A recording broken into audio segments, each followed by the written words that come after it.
काजल वर्मा, जो एक सामाजिक कार्यकर्ता थी, उसकी शादी बिहार में हुई थी। शादी के 2 साल में ही उसका तलाक हो गया था। अब वो अपने माता पिता के साथ पुणे में ही रहती है। अब वो एक संस्था के साथ जुड़ी हुई है जो घरेलू हिंसा के शिकार होने वाली महिलाओं की सहायता करती है।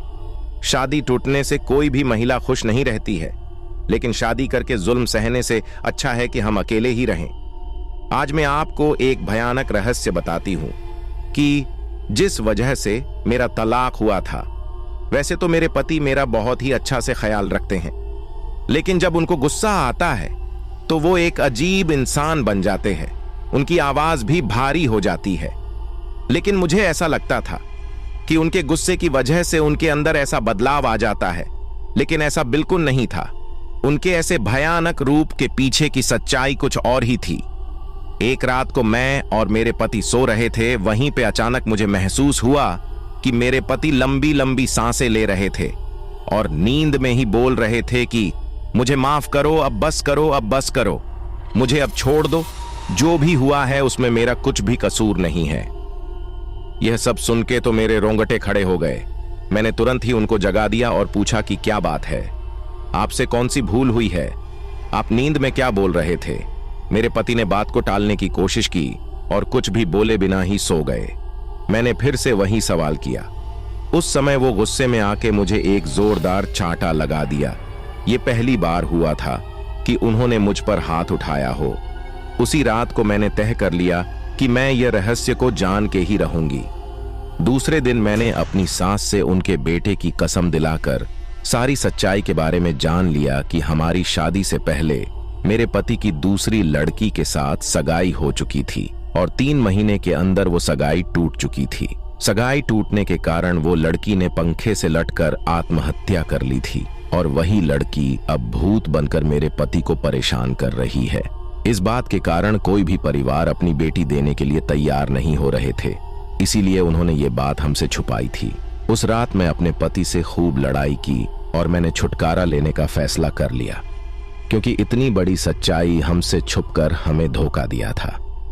एक रात को करीबन रात के 2 बजे मुझे जगाकर बोले कि तुम इस कमरे से बाहर निकल जाओ।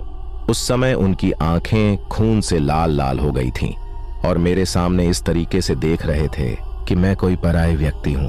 मुझे पता था कि इस समय अगर मैं विरोध करूंगी तो वो मेरे साथ मारपीट करेंगे। इसीलिए मैं चुपचाप वहां से बाहर निकलकर ड्राइंग रूम में आ गई, लेकिन मुझे नींद नहीं आ रही थी। इसीलिए मैं यह सोच रही थी कि मेरे आगे की जिंदगी कैसे बीतेगी। उसी समय बेडरूम से किसी के बात करने की आवाज आने लगी। मेरा हृदय डर के मारे कांपने लगा, क्योंकि कमरे में मेरे पति के अलावा वहां पे कोई नहीं था। मैं तुरंत कमरे से झांक कर देखी तो मेरे तो होश ही उड़ गई। हमारे कमरे में पंखे पर लाश लटक रही थी और मेरे पति लाश के नीचे बैठ के जोर जोर से रो रहे थे और पास में खड़े हुई एक परछाई से बात कर रहे थे। ये सब देखने के बाद मुझे तो चक्कर आने लगी। मैंने तुरंत ही मेरे सास और ससुर जी को उठाया और बेडरूम का दरवाजा खोलने के लिए कहा।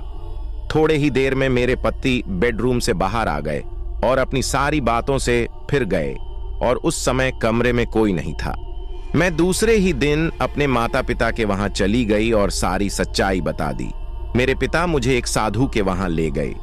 मैंने उनको भी सारी बातें बता दी। तब उन्होंने जो कहा वो एक चौंकाने वाला रहस्य था। उन्होंने मेरे पति की कुंडली देखकर बोला कि जिस लड़की के साथ तुम्हारे पति की सगाई टूट गई थी वो तुम्हारे पति और घर वालों के त्रास के कारण मर गई थी और तभी से वो लड़की एक भूत बनकर उन सब से बदला ले रही है।